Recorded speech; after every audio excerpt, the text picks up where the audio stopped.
Bienvenidos de nuevo a Kaiser Report. Es hora de hablar con el Dr. Paul Craig Roberts, a quien tenemos en directo con nosotros. Bueno, el programa lo ven ustedes grabado, así que sería más correcto decir que lo tenemos en persona. Bienvenido.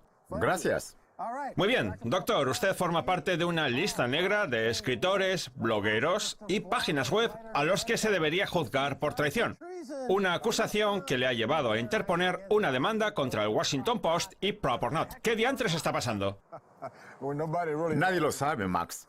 Aunque yo creo que lo que intentan algunos es acabar con la independencia de los medios online para seguir controlando las explicaciones que se le dan a la opinión pública. Eso pienso yo, Max. ¿A quién se refiere con algunos? A la oligarquía que gobierna Estados Unidos. Los 6 poderosos grupos de interés privado. El complejo militar y de seguridad. Wall Street y los grandes bancos o el lobby israelí. ¿Y los medios? ¿Los grandes grupos mediáticos? Sí, los medios están también en manos de la oligarquía.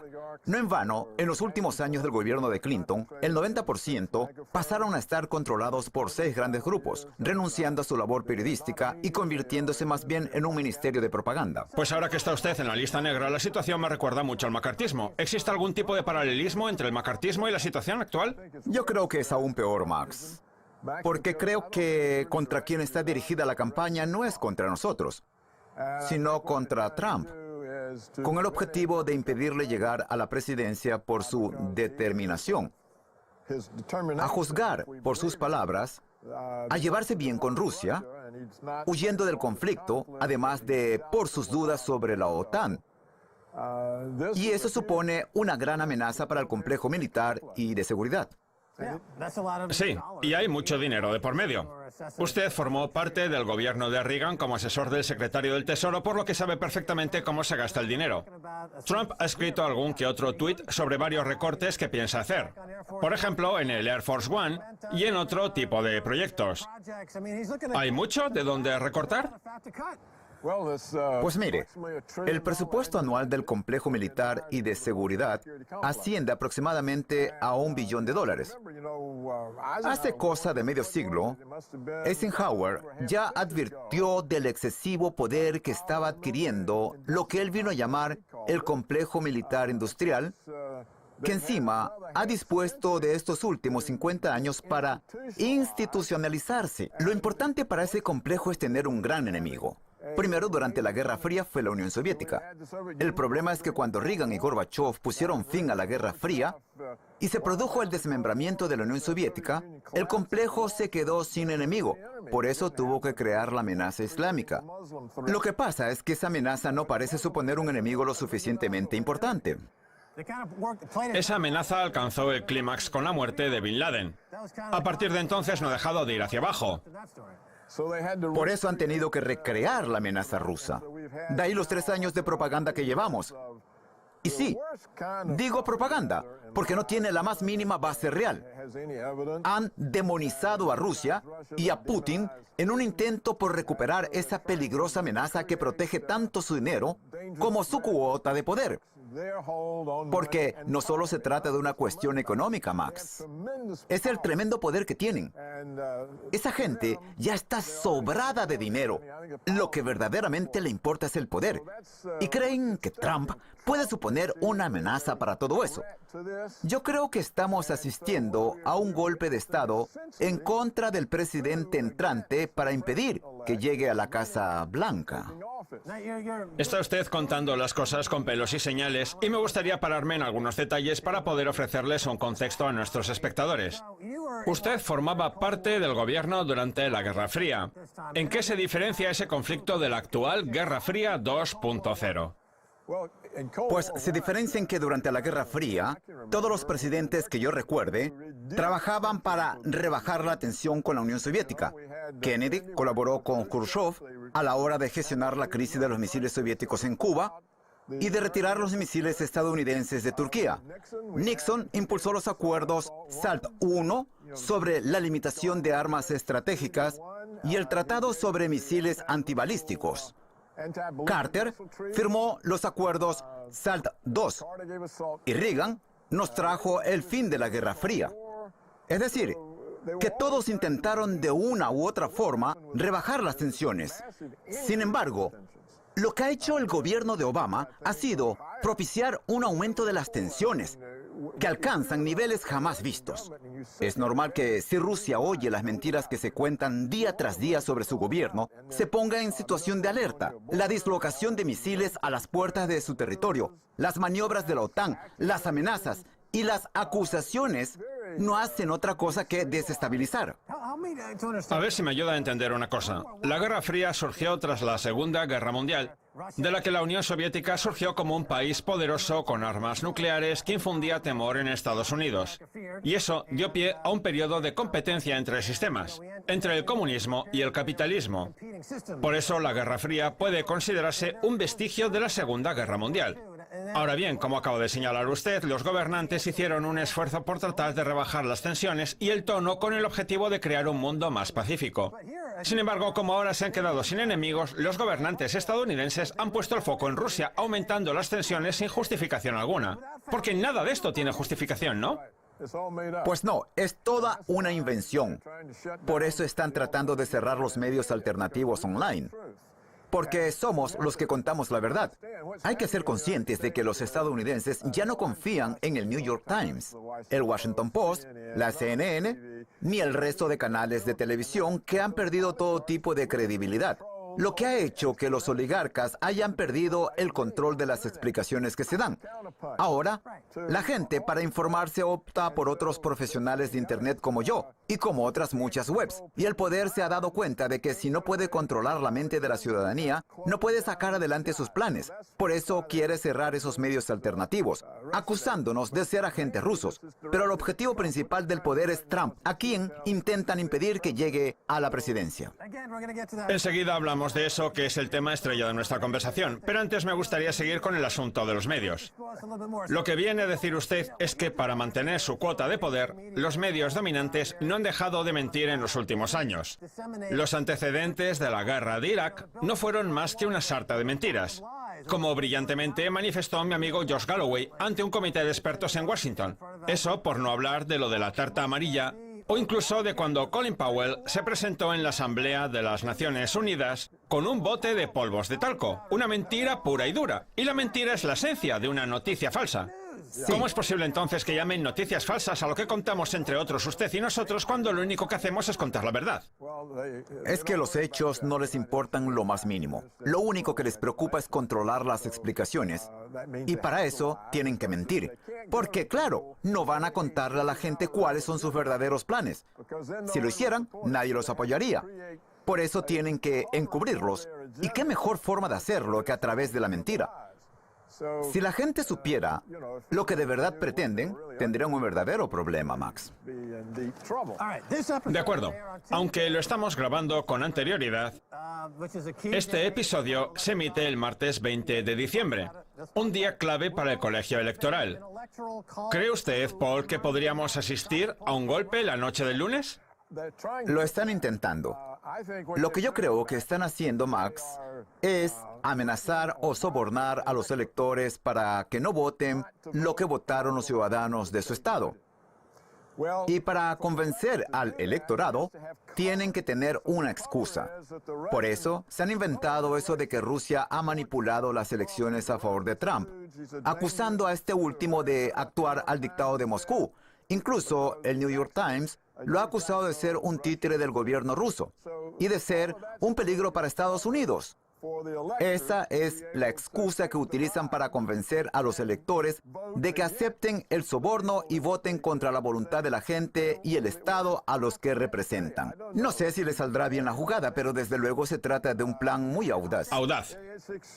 Sí, Max, extremadamente audaz. El audaz golpe de Estado. Así debería llamarse el próximo libro de Obama cuando deje el cargo. El audaz golpe de Estado, cómo orquestar un golpe de Estado a partir de una serie de noticias falsas. Pero es que hasta el propio Obama, cuyo puesto le permite legitimar las acusaciones que ha hecho esa gente, ha exigido una investigación en profundidad sobre este asunto. Es que Obama se arriesga a que cuando deje la presidencia solo pueda dedicarse a dar discursos para alguna cadena de reposterías o de entretenimiento infantil. Al contrario que otros expresidentes belicistas como Bill Clinton o Tony Blair, que se han embolsado millones dando conferencias en cenas de postín. Si Obama quiere hacer algo parecido, tendrá que hablar de su derrota frente a Trump, y eso no creo que le interese a nadie como no sea un puñado de niños. Su carrera postpresidencial no va a valer un centavo. No lo sé, porque la oligarquía tiene que premiarlo de alguna forma después de estos 8 años que lleva defendiendo sus intereses. No tiene que ver si a la gente le interesa escucharlo o no. Esos discursos no son más que una excusa para pagarle los favores prestados. Los mismos progresistas que apoyaron el golpe de Estado en Egipto para expulsar a los hermanos musulmanes son los que ahora apoyan el golpe en el colegio electoral contra Trump. ¿Se avecina oficialmente el final de la democracia? Yo creo que en ningún país de Occidente hay democracia como tal. Por ejemplo, imagínese que Marine Le Pen ganara las elecciones en Francia. Es más que probable que muriera asesinada. ¿Cómo? ¿Acaso cree usted que la CIA iba a dejar que alguien hostil a ellos presida la República Francesa? Trump ha dicho que la CIA está repleta de patrañas, que la inteligencia de la Agencia de Seguridad Nacional no vale para nada. Y Trump va a ser el próximo presidente de Estados Unidos. ¿Qué pasa? ¿Que esa gente prefiere arriesgar toda su carrera con tal de intentar expulsarlo ahora? Porque eso demostraría que van muy en serio. Claro que van muy en serio. O están convencidos del éxito del golpe, ¿o es que están planeando su asesinato? Recordemos que usted fue secretario adjunto del gobierno de Reagan, y una persona de su calado no suele emplear estos términos a la ligera. Parece algo muy grave. Max, usted sabe igual que yo que la CIA no hace más que asesinar gente. Fíjese, sino en la cantidad de gobiernos que ha derrocado. Es de dominio público. Le invito a que lea el libro Los Hermanos, sobre John Foster y Alan Dulles. Así es como se hacían las cosas hace medio siglo. Y ahora la cosa es aún peor. Lo que han hecho ha sido implantar en las mentes de algunos estadounidenses la idea de que Rusia es un enemigo peligroso, y ahora, encima, asocian a Trump con ese enemigo. Ese pensamiento afecta a una parte relativamente importante de la población, especialmente a los ciudadanos más patriotas y menos informados, que pueden llegar a creerse que Trump trabaja para Rusia. Pero para quien trabaja Trump es para los trabajadores, los agricultores y los ganaderos, que son sus votantes.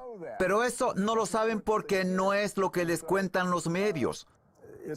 No me extrañaría que lo prepararan todo para que lo asesinara algún militante de derechas, molesto con Trump por ser supuestamente un agente de Rusia, igual que le echaron la culpa a Oswald del asesinato de Kennedy o a James Earl Ray del asesinato de Martin Luther King. Siempre encontrarán una cabeza de turco. La situación es, a mi modo de ver, muy grave. Solo hay dos opciones, Max. O lo echan del cargo los electores, o lo asesina alguien. Está bien, hacemos un alto y seguimos hablando el próximo día, si le parece.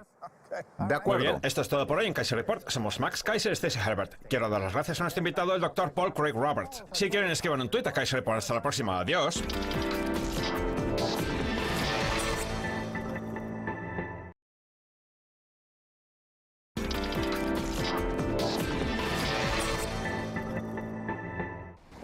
Bienvenidos de nuevo a Kaiser Report. Soy Max Kaiser. Es hora de volver a hablar con el Dr. Paul Craig Roberts. Bienvenido de nuevo. Gracias, Max.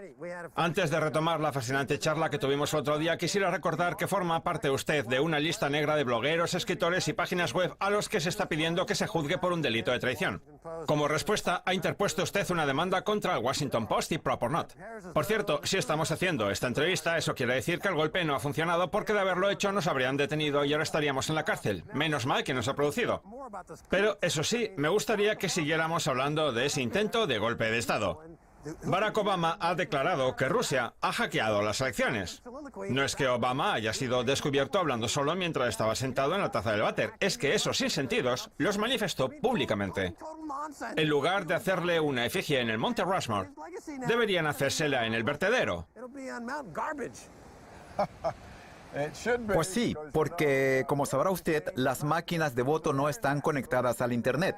por lo que es imposible que Rusia las haya hackeado. Lo que usted dice tiene lógica y eso no puede ser.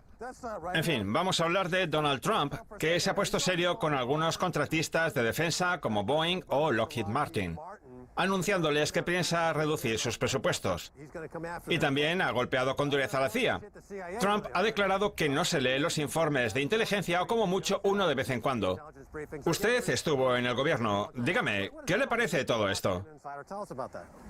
Pues lo que yo creo es que no quiere darle a la CIA la posibilidad de que le lave el cerebro día tras día o de que se lo lleve a su terreno. Los informes de la CIA ya advertían de la posibilidad de que se produjera un atentado antes del 11 de septiembre. Lo que pasa es que no les hicieron caso. ¿Cree usted que la CIA se dedica a lavar cerebros día tras día o no? Bueno, eso da que pensar, Max. ¿Cómo va a poder la CIA avisar de un atentado y que luego la Casa Blanca diga que no tenía ni idea de lo que podía pasar? Efectivamente, es incompatible. Eso es precisamente lo que quiero decir yo, que parece haber una especie de desconexión entre estas dos entidades gubernamentales. En fin, ¿qué opina usted sobre los miembros que ya ha incorporado Trump a su gabinete?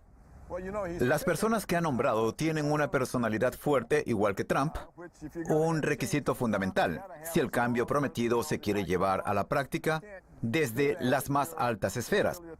Para eso no sirve una persona con un carácter conciliador y a la que todo le parezca bien. Según Trump, uno de sus objetivos fundamentales es recuperar la normalidad en las relaciones con Rusia. Así que tiene todo el sentido del mundo que haya elegido a Rex Tillerson como secretario de Estado, puesto que se lleva muy bien con Putin. Si se quiere volver a entablar relaciones con Rusia, hace falta una persona así. Su asesor en materia de seguridad nacional fue el general que dio la voz de alarma sobre las políticas del gobierno de Obama que han mandado al Estado Islámico a Siria.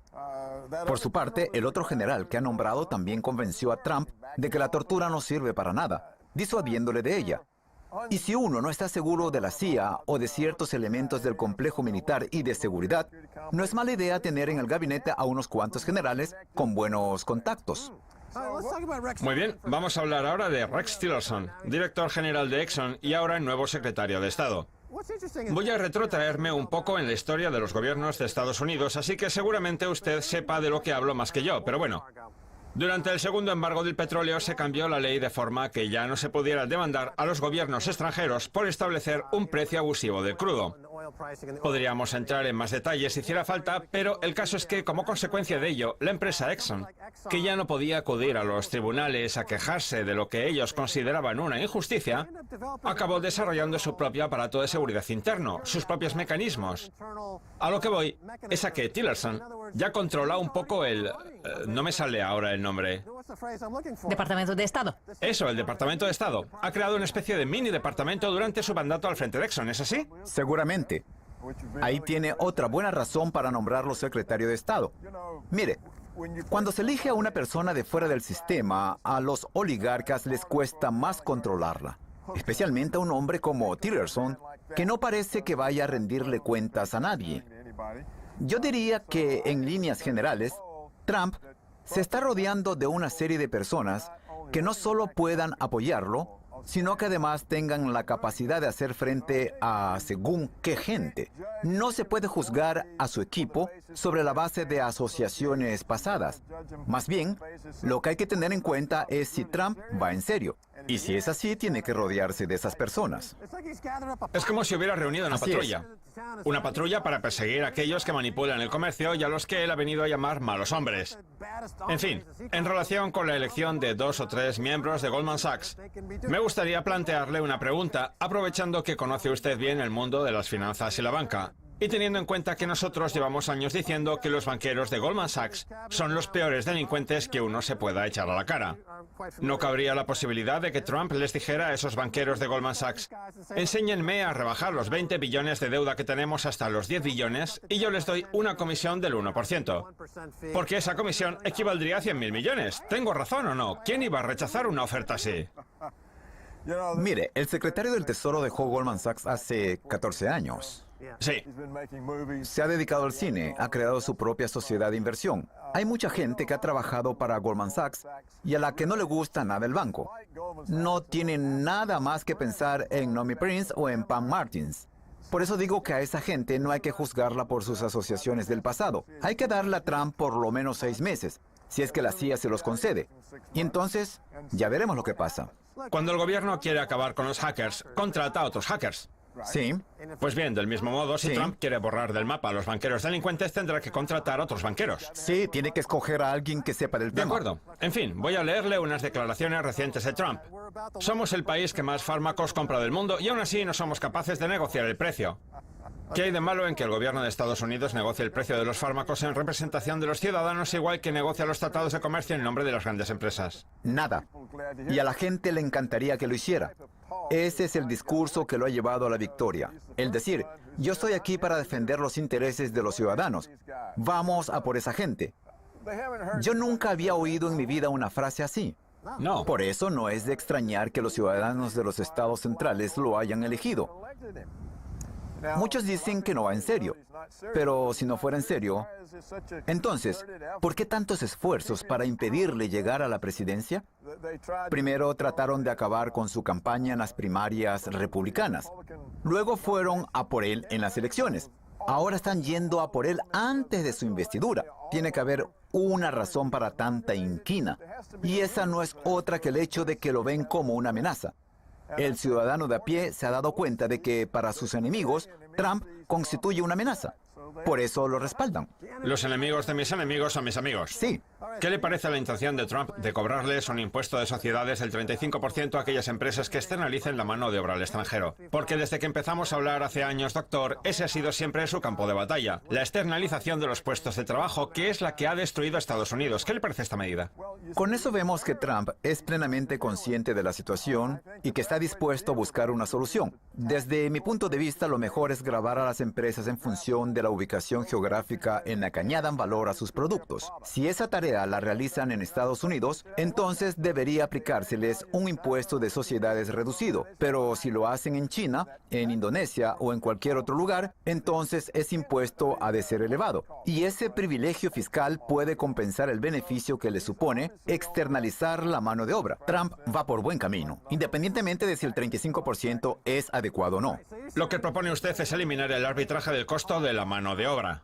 A través de los impuestos A través de los impuestos. o de los beneficios. En ese caso, para una empresa como Apple, tener la mano de obra en Estados Unidos o en China le costaría exactamente lo mismo gracias al gravamen extra que le supondría tenerla en China. Es la única forma. ¿Y cree que funcionará?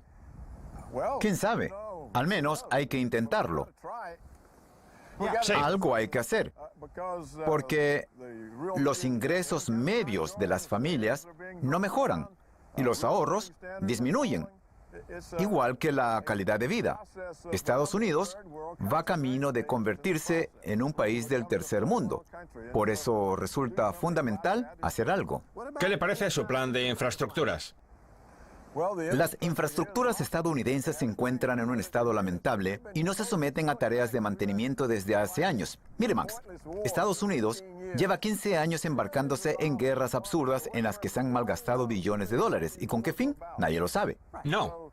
La culpa de todo la ha tenido esa ideología neoconservadora que ha pretendido mantener la hegemonía mundial del país. Lo que pasa es que eso a la gente no se lo dicen, siempre le echan la culpa al terrorismo. Pero eso son solo mentiras. Vamos a hablar ahora de los mercados. Desde la victoria de Trump, la capitalización del mercado ha aumentado en más de $1 billón, en lo que seguramente constituye la mayor subida de la historia en los mercados, solamente comparable a la que se produjo bajo el mandato de Herbert Hoover. El problema es que, tras esa subida, vinieron la crisis y la depresión. ¿Qué pasa? ¿Que los mercados van por delante de sí mismos? ¿Qué estoy pasando por alto? ¿Qué está pasando? No lo sé. Yo creo que los mercados van por delante de sí mismos. Pero ya ven antes de esa subida de casi 2,000 puntos, Max.